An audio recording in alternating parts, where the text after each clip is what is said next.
ये वीडियो देखा आपने, ये देश की राजधानी दिल्ली के जंतर मंतर की तस्वीरें हैं। बीएमएस भारतीय मजदूर संघ आरएसएस का एक संगठन है जो मजदूरों का रिप्रेजेंटेटिव है। उसने आज जंतर मंतर पर एक प्रोटेस्ट किया निजीकरण के खिलाफ और पुरानी पेंशन स्कीम लागू करने की मांग कर रहे हैं। न्यू पेंशन स्कीम का वो विरोध कर रहे हैं।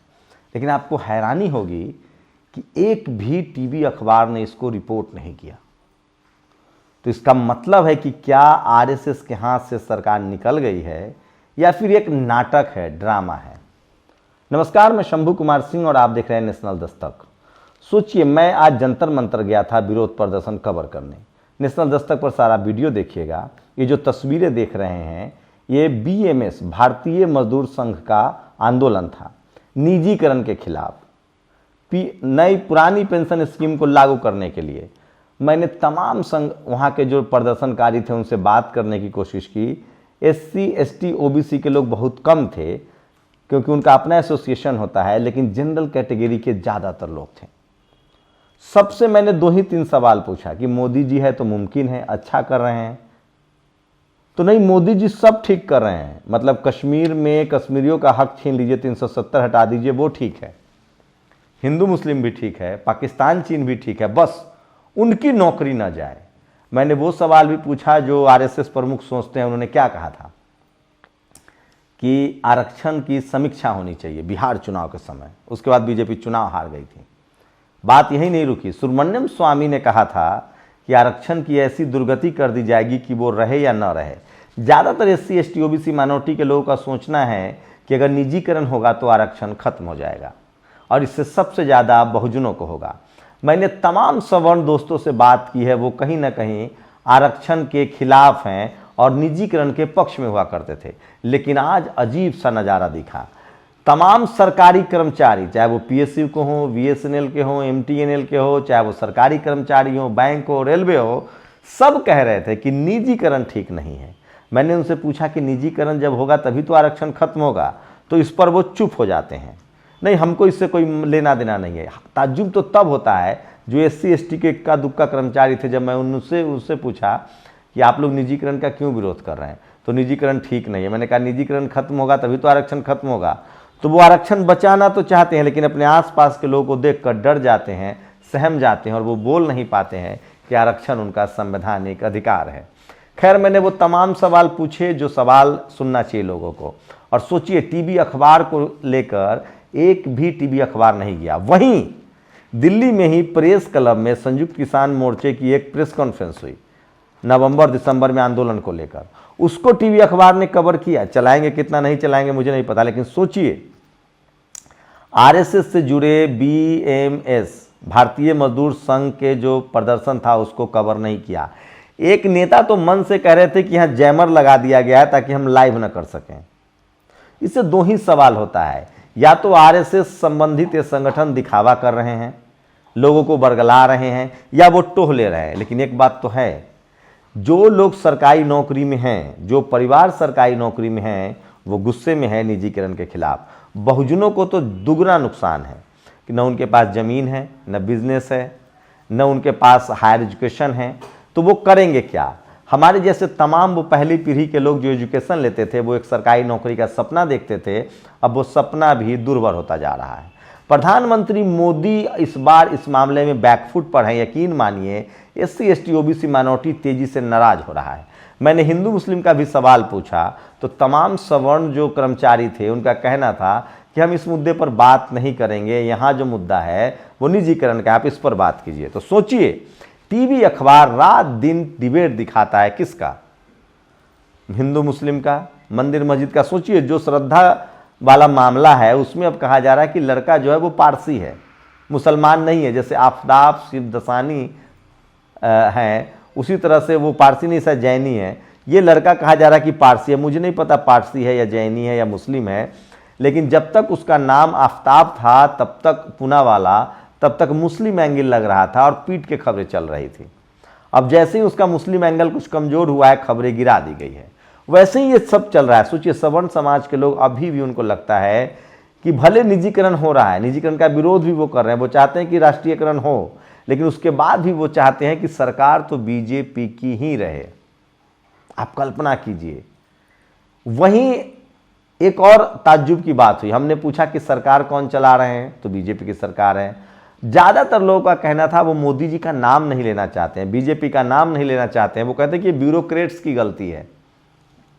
मतलब ऐसे ऐसे तर्क हैं उनके कि आप हंस हंस के लोटपोट हो जाएंगे, सर पीट लेंगे। सोचिए, पहले सरकारें होती थी तो प्रधानमंत्री मुख्यमंत्री जिम्मेदार होता था, अभी भी प्रधानमंत्री मुख्यमंत्री जिम्मेदार होगा अगर वो आरएसएस बीजेपी से नहीं है या वो गैर सवर्ण मुख्यमंत्री है या प्रधानमंत्री होगा। लेकिन अगर वो सवर्ण मुख्यमंत्री है और आरएसएस बीजेपी से है तो ब्यूरोक्रेट्स जिम्मेदार है, सिस्टम जिम्मेदार है। मतलब टीवी और अखबार से भी ज़्यादा इलॉजिकल जो है वो सवर्ण समाज की जनता हो गई है।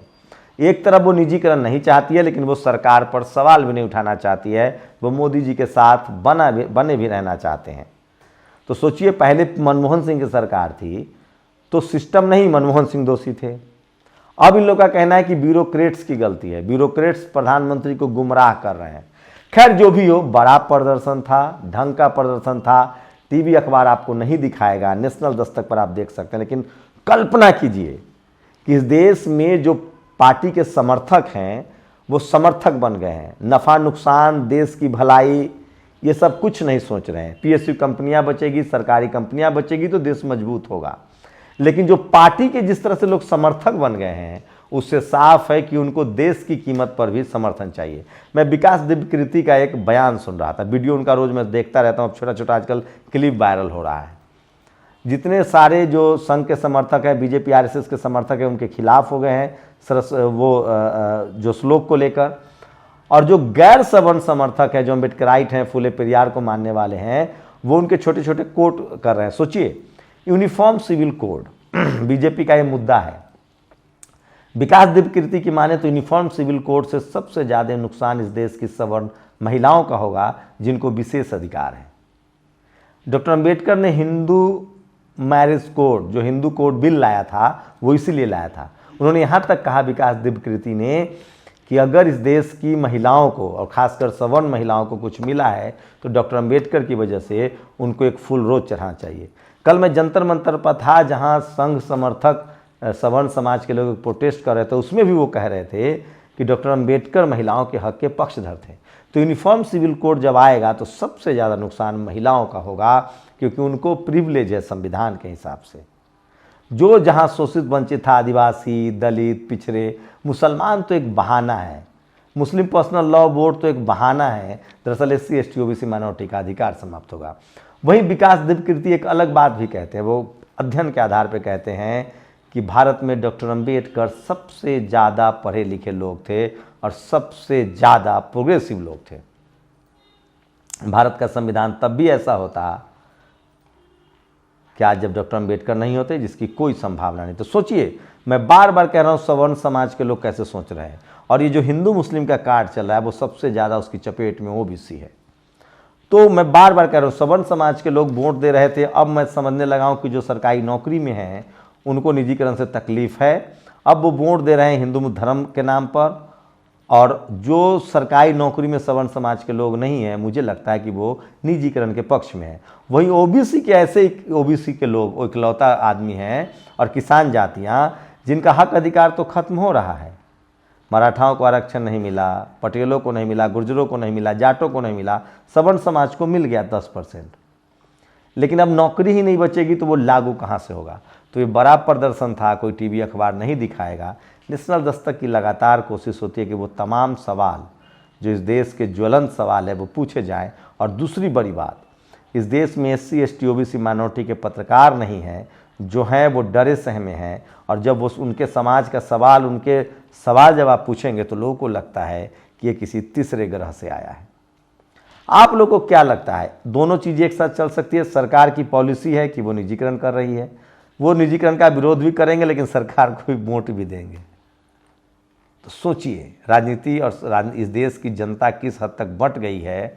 और मैं फिर कह रहा हूँ, इस देश में सरकारी संपत्ति से सबसे ज़्यादा फ़ायदा SC ST OBC माइनॉरिटी को है, इसलिए प्राइवेटाइजेशन के खिलाफ उनको खड़ा होना चाहिए। क्या BMS जो भारतीय मजदूर संघ है वो मुद्दे को भटकाना चाह रही है, या सचमुच सवर्ण समाज निजीकरण के खिलाफ आपको लगता है या सिर्फ एक राजनीतिक स्टंट है, पॉलिटिकल स्टंट है? मैं एक बात जरूर कह रहा हूं कि बीजेपी को 3 लेवल पे वोट मिलता है। सबसे पहले धर्म के नाम पर, दूसरा निजीकरण के समर्थन की वजह से, और तीसरा एक धर्म विशेष के लोग टाइट रहें। ये तमाम एजेंडे हैं, लेकिन जो सवर्ण समाज के लोग हैं वो चाहते हैं कि निजीकरण खत्म हो, सरकारी संपत्तियां बनी रहे, लेकिन वो नहीं चाहते हैं कि रिजर्वेशन भी लागू हो, कम से कम SC ST OBC का। और तमाम संस्थाएं देखिए, सुप्रीम कोर्ट हो, तमाम जगह पर हो, इकोनॉमिक वीकर सेक्शन का आरक्षण लटका तुरंत लागू हो जाता है और SC ST OBC का देर से लागू होता है। तो आज बड़ा प्रदर्शन था, ये वीडियो आप देख रहे हैं दूसरे विंडो में लगातार। सवाल है कि जब सरकार भी नहीं बदलेंगे और निजीकरण का विरोध भी करेंगे, दोनों कैसे चलेगा? वो कन्फ्यूज हैं या देश को कन्फ्यूज कर रहे हैं, या जनता सचमुच भारतीय न होकर पार्टियों में बट गई है? विकास द्रव्य विकृति इसीलिए कहते हैं कि जो भारत माता की जय करते हैं, उनके सामने जब सवाल खड़ा होता है कि पहले धर्म या भारत, तो शायद वो धर्म को चुनेंगे। आप लोग अपनी प्रतिक्रिया जरूर दीजिए। शुक्रिया। नेशनल दस्तक की आपसे गुजारिश है कि अगर इसको बचाना चाहते हैं तो नेशनल दस्तक को सब्सक्राइब करने के लिए रेड कलर के सब्सक्राइब बटन को दबाएं, फिर बेल आइकन की घंटी दबाएं। नेशनल दस्तक को बचाने के लिए बहुत जरूरी है कि हर खबर को शेयर करें, लाइक करें, कमेंट जरूर करें।